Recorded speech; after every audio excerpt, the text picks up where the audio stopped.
Estamos vivenciando momentos de angústia na nossa nação. A maior tragédia climática da história do Rio Grande do Sul já deixou 143 mortos e afetou mais de 2 milhões de pessoas. Em meio a todo esse caos, estamos unindo forças como nação para ajudar a população. Mas ao mesmo tempo fica a dúvida: de onde vem esse fenômeno climático que está causando tanto estrago? Já estava previsto que ele iria acontecer? O que podemos fazer para evitar que coisas como essa, ou piores que essa, aconteçam no futuro? Bem-vindo ao Universo Explicado. Clique no botão de gostei, inscreva-se no canal e vamos juntos explorar. Infelizmente, precisamos dizer que já estava previsto que esses desastres iriam acontecer. Além das questões de barragens e infraestrutura que aguçaram ainda mais os estragos das enchentes do Rio Grande do Sul, existe um fenômeno climático que estava previsto para o ano de 2024 que iria trazer grandes estragos para populações de todo o mundo, inclusive da América do Sul. Esse fenômeno é conhecido como El Niño. O que é El Niño? El Niño, que significa o menino em espanhol, afeta a água no oceano, aquecendo a cerca de 0,2 a 0,5 graus Celsius acima da temperatura média. Foi registrado pela primeira vez no século XVI. Esse fenômeno pode ser observado em todas as partes do nosso planeta. El Niño pode levar a inundações, secas, aumento dos níveis de CO2 e mudanças na temperatura global. Começa a se espalhar a partir do Oceano Pacífico Central Leste. Assim, países em desenvolvimento que fazem fronteira com o oceano e a vida marinha que não está preparada para mudanças climáticas abruptas sofrem mais com o aquecimento acentuado da água. No entanto, El Niño não é o único fenômeno que pode afetar o clima global. Na verdade, El Niño é apenas uma fase de um único fenômeno climático chamado Oscilação Sul de El Niño. O ciclo pode estar em duas outras fases. Uma delas é La Niña, que é o oposto exato de El Niño, e a outra é um estado neutro, onde não há influência particular de nenhum deles. La Niña, ou a menina em espanhol, é um fenômeno meteorológico que causa resfriamento em vez de aquecimento da água. Em geral, a temperatura da água durante La Niña diminui em até 37 a 41 graus Fahrenheit. As consequências desse fenômeno para muitos países ao redor do mundo, como Estados Unidos e Canadá, são tempestades de chuva severas, inundações e temporadas de furacões mais fortes. Mas o pior é que esses dois fenômenos são muito difíceis de prever e, portanto, de se preparar. Eles ocorrem a cada 2 a 7 anos, então não são regulares. Além disso, não são fenômenos de curto prazo. El Niño dura cerca de 9 a 12 meses, enquanto La Niña geralmente dura de 1 a 3 anos. El Niño e La Niña não aparecem do nada. Sua formação é um processo muito incomum. Sob condições normais no Oceano Pacífico, os ventos alísios se movem de uma zona de alta pressão para uma zona de baixa pressão, de leste a oeste. Esses ventos direcionam a água quente na direção de seu próprio movimento, aproximando-se dos países asiáticos e da Austrália, enquanto a água fria se eleva no leste, na costa aqui da América do Sul, o que também tem um efeito positivo na captura de peixes devido à saturação dessa água com nutrientes. Esse processo é chamado de afloramento. A água quente aquece o ar, fazendo com que ele se eleve mais rapidamente na atmosfera inferior e condense, enquanto o ar mais frio retorna para as partes orientais, assim apoiando os ventos alísios. No entanto, se esse equilíbrio for de alguma forma perturbado, El Niño ou La Niña começa. Durante El Niño, os ventos enfraquecem. Então, a água quente não é afetada pelo movimento do vento em grande parte, e o afloramento também diminui. Consequentemente, a água no Oceano Pacífico começa a aquecer uniformemente em áreas normalmente frias, o que, por sua vez, significa que as chuvas também estão mudando, causando mudanças climáticas dramáticas em todas as partes do mundo. Por exemplo, nos trópicos, a chance de inundação aumenta e nos países ocidentais, as secas aumentam. Como exemplo, podemos citar a área protegida no Havaí, UA.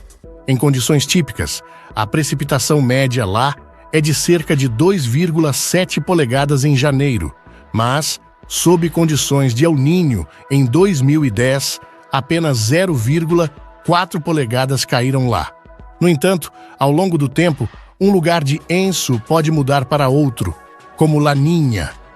Durante Laninha, os ventos, ao contrário, se tornam mais fortes, o que aumenta o afloramento e reduz as áreas de água quente no oceano. Assim, por exemplo, as partes ocidentais dos Estados Unidos e as partes do norte da América do Sul podem experimentar resfriamento, enquanto as áreas no Oceano Índico podem experimentar aquecimento.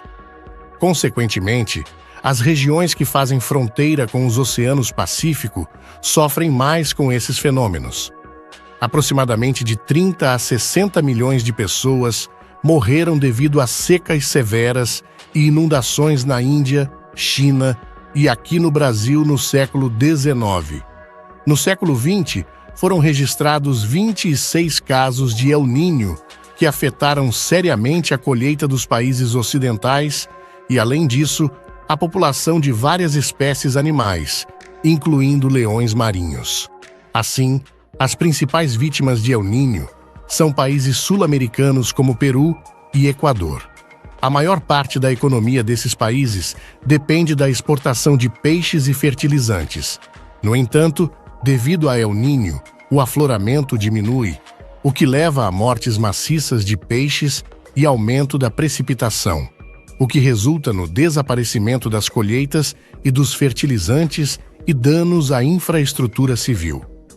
Por outro lado, secas estão se aproximando em regiões orientais como Indonésia e Austrália. Devido a isso, corpos d'água e colheitas estão começando a secar, o que impacta negativamente o padrão de vida e a saúde de pessoas e animais, bem como a fertilidade do solo. Países do leste africano, como Quênia ou Tanzânia, e países americanos também sofrem com chuvas frequentes, enquanto países do centro-sul, como Zâmbia ou Moçambique, sofrem com a seca. O sul dos Estados Unidos, em particular o Texas, também sofre com o aumento da precipitação durante El Niño. No entanto, por exemplo, na Califórnia, o fenômeno traz chuva, o que tem um efeito positivo na colheita de culturas como limão e abacate. Os vencedores canadenses estão se tornando mais amenos. Curiosamente, El Niño também afeta a Antártica. Em sua parte ocidental, ela fica um pouco mais quente, então há mais neve, mas devido à diminuição do afloramento, as geleiras da plataforma começam a derreter. Por outro lado, Laninha ajuda a aumentar a massa dessas geleiras, o que ajuda a manter o equilíbrio. O impacto direto do Enso em países europeus é difícil de documentar. El Niño traz invernos frios e secos para o continente europeu, o que pode ser prejudicial para a Terra.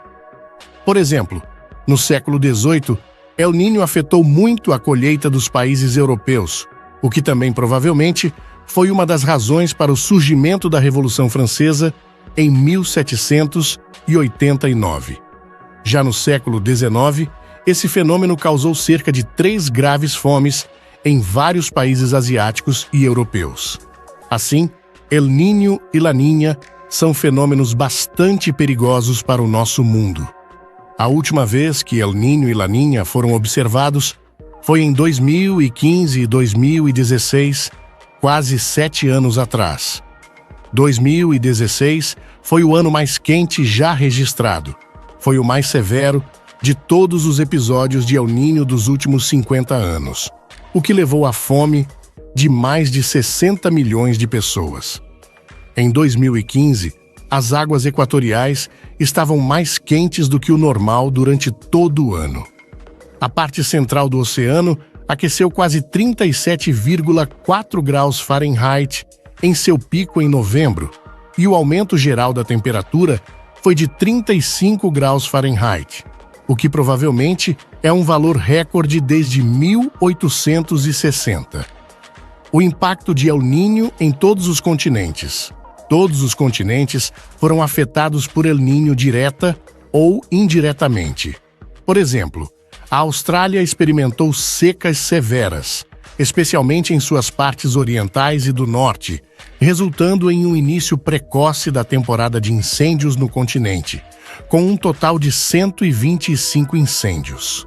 Além disso, eventos climáticos desfavoráveis levaram a surtos de doenças, especialmente na África e na América do Sul. Assim, devido a inundações em vários países da América do Sul, o vírus Zika começou a se espalhar, e na África foram registrados surtos de cólera e febre do Vale do Rift, no leste do continente, bem como malária. Em particular, os animais sofreram com os efeitos de El Niño, como aves marinhas ou pequenos mamíferos, o que às vezes faz com que predadores ataquem o gado. As populações de espécies invasoras, como gafanhotos e pererecas, também aumentaram, estragando colheitas e aumentando a propagação de doenças perigosas. Não devemos subestimar a seriedade do perigo trazido por El Niño e Laninha. Em 2023, os meteorologistas já estavam registrando sinais de El Niño e estavam dizendo que era muito provável que ele começasse no final do verão de 2023 ou muito cedo em 2024, de acordo com o pesquisador da Administração Nacional Oceânica e Atmosférica, Dylan Amaya, e o secretário-geral da Organização Meteorológica Mundial, Patar Talos. Podemos estabelecer novos recordes de temperatura global no próximo ano. Uma das razões para a agudeza foi o período muito longo de Laninha, que durou 3 anos e só terminou em março. Portanto, muita energia térmica se acumulou no oceano e, portanto, após o frio, todo esse calor será liberado, o que fortalecerá os efeitos de El Niño. Ainda é difícil dizer se o cenário de 2015 e 2016 se repetirá, pois não existem 2 El Niños iguais devido à diferença nos períodos desse fenômeno e na situação climática geral da Terra. No entanto, já existem várias previsões do que esperar do próximo El Niño. Um candidato em ciências climáticas na Tracasca Castro nomeia 4 possíveis consequências para o clima global em meados de 2023 e 2024. Em primeiro lugar, é possível que a temperatura do oceano aumente para 35 graus Fahrenheit. Além disso, durante seu pico, as temperaturas podem subir ainda mais, como fizeram em 2015 e 2016. Mas, de acordo com esse pesquisador, é muito cedo para prever o quão severo será esse aumento de temperatura. Consequências de Laninha. Em segundo lugar, após um longo período de Laninha, a Austrália teve muita chuva, mas tudo isso pode mudar no próximo ano, pois a temperatura geral no continente aumentou em 34,5 graus Fahrenheit em comparação com o início do século XX. Um novo ano superquente pode causar incêndios precoces. Em terceiro lugar, não apenas uma catástrofe humanitária pode recorrer na América do Sul, mas surtos de doenças graves como malária, o vírus Zika ou a febre do dengue podem ressurgir, e até mesmo distúrbios cerebrais e abortos devido ao calor anormal podem se espalhar. Além disso, a floresta amazônica, assim como as da África, Índia e Austrália, podem sofrer com secas severas, o que reduzirá o crescimento da vegetação e, como resultado, menos CO2 seria absorvido da atmosfera. Em quarto lugar, o norte da Europa pode esperar invernos frios e secos, enquanto o sul da Europa pode esperar aumento da precipitação. Em particular, o Atlântico Norte pode experimentar uma queda de temperatura. Durante El Niño, o acesso a alimentos e água potável se torna mais agudo. Então, provavelmente não haverá exceção desta vez. Austrália, Brasil, Peru, África, etc., Todos esses países e continentes que tiveram problemas com a dramática mudança climática em 2015 e 2016, infelizmente podem experimentar uma crise alimentar e econômica severa novamente. Também é possível que as exportações de muitos produtos agrícolas e pecuários, assim como produtos de mineração e combustíveis, diminuam drasticamente com um impacto indireto em todo o mundo. NOAA também sugere que os Estados Unidos podem sofrer com um forte aumento na precipitação na parte leste do país e uma forte onda de calor no sudoeste e sul. Um estudo realizado por pesquisadores da Universidade de Dartmouth, liderado por Christopher Callahan, estima que os efeitos desse fenômeno custarão à economia global cerca de 3,4 trilhões de dólares nos próximos 5 anos. Assim, a segunda metade de 2023 e o próximo ano podem ser períodos extremamente difíceis para o mundo inteiro. No entanto, El Niño e Laninha não vão parar por aí. Há uma possibilidade de que, no futuro, eles se tornem mais graves e mais frequentes. Em particular, esses dois eventos climáticos podem atrapalhar a formação de florestas tropicais no futuro. No entanto, um dos principais impulsionadores do aumento do impacto de El Niño e Laninha é a emissão de gases de efeito estufa, que aquecem ainda mais o painel. Portanto, a longo prazo, podemos esperar que as altas temperaturas globais se tornem a norma e continuem a aumentar, o que se tornará uma ameaça ainda maior para o mundo. O possível futuro deterioração da situação climática no planeta é um sinal para todos nós, pois apenas cuidando do meio ambiente podemos nos proteger de consequências catastróficas. Obrigada por assistir e não esqueça de inscrever-se no canal e deixar seu like para receber ainda mais vídeos incríveis como esse. Até a próxima!